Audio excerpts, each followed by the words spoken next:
Welcome to Nildehi. Practice for all classes and for competitive examinations. Number 1. Preposition. He is fond. এখানে dash আছে। Reading books, বই পড়াতে প্রিয়।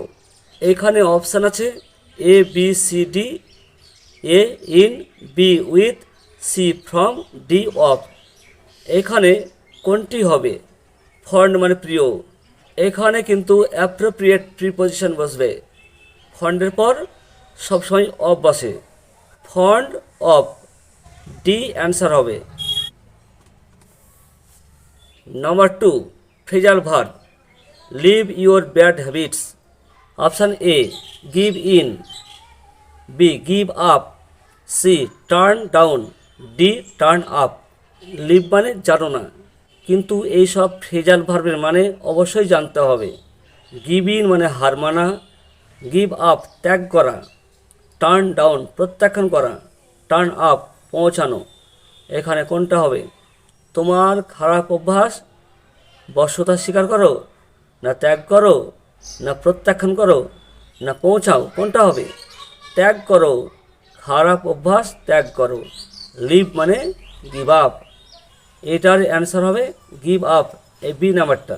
Number 3. Use suitable idiom. He was punished for his negligence. Punished মানে শাস্তি দেওয়া। তাকে শাস্তি দেওয়া হয়েছিল তার অবহেলার জন্য। এইখানে 4টি অপশান আছে ইডিয়ামের, কোনটি হবে? A number brought into light, B brought into play, C break the ice, D brought to book. Brought into light মানে প্রকাশ করা।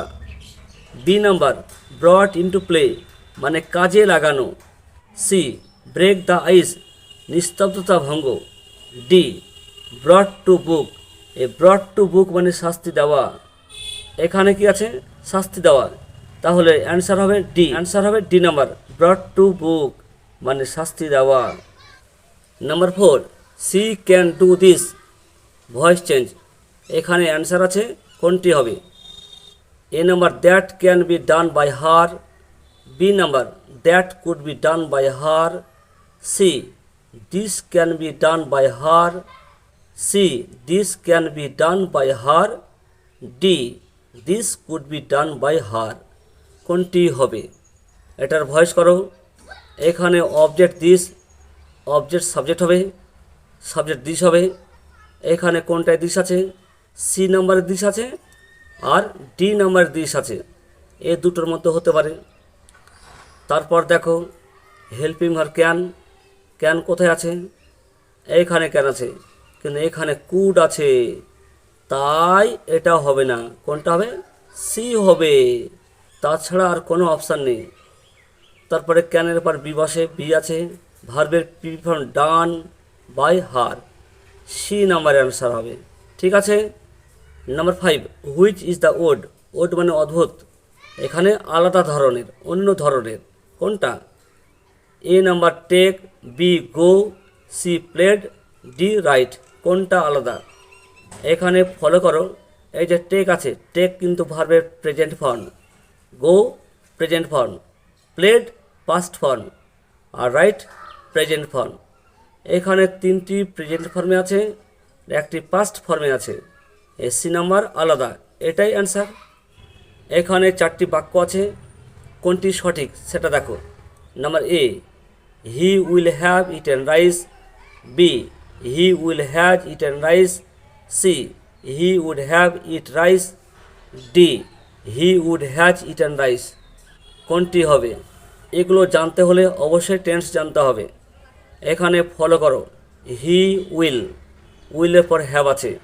মনে রাখবে যেসব মোডাল অক্সিলারি ভার্ব আছে, will, should, could, may, might, must, এগুলোর পর হ্যাভই হবে, কিন্তু হ্যাজও হবে না, হ্যাডও হবে না, হ্যাভ হবে।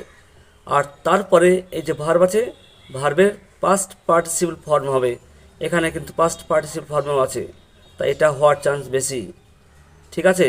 আরও দেখো কি আছে। Number B he will has, উইলের পর হ্যাজ আছে, হ্যাজ হবে না।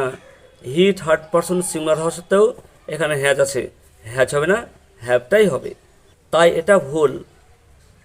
C number, he would have eat rice, এখানে হি উড হ্যাভ, উডের পর হ্যাভ আছে, কিন্তু ইট ভার্বের প্রেজেন্ট ফর্ম, তাই এটা হবে না, এটাও বাদ।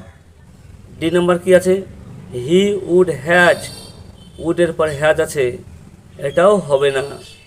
তাহলে সঠিক অ্যান্সার হচ্ছে A number, he will have eaten rice. Number 7, fill in the blank, he will have been reading dash an hour, an hour মানে 1 ঘন্টা, এটা ফিউচার পারফেক্ট কন্টিনিউয়াস টেন্স, সে 1 ঘন্টা ধরে পড়তে থাকবে। A number for, B since, C from, D in, কোনটা হবে? 1 ঘন্টা ধরে, ধরে হচ্ছে ফর, অ্যান্সার এ হবে। ঠিক আছে, আশা করি বুঝতে পেরেছো। এইভাবে প্রতিদিন তোমরা প্র্যাকটিস করবে, যে কোনো কম্পিটিটিভ এক্সামিনেশনে তোমরা অবশ্যই পারবে। আজ আর নয়, এখানে শেষ করছি। Have a nice day.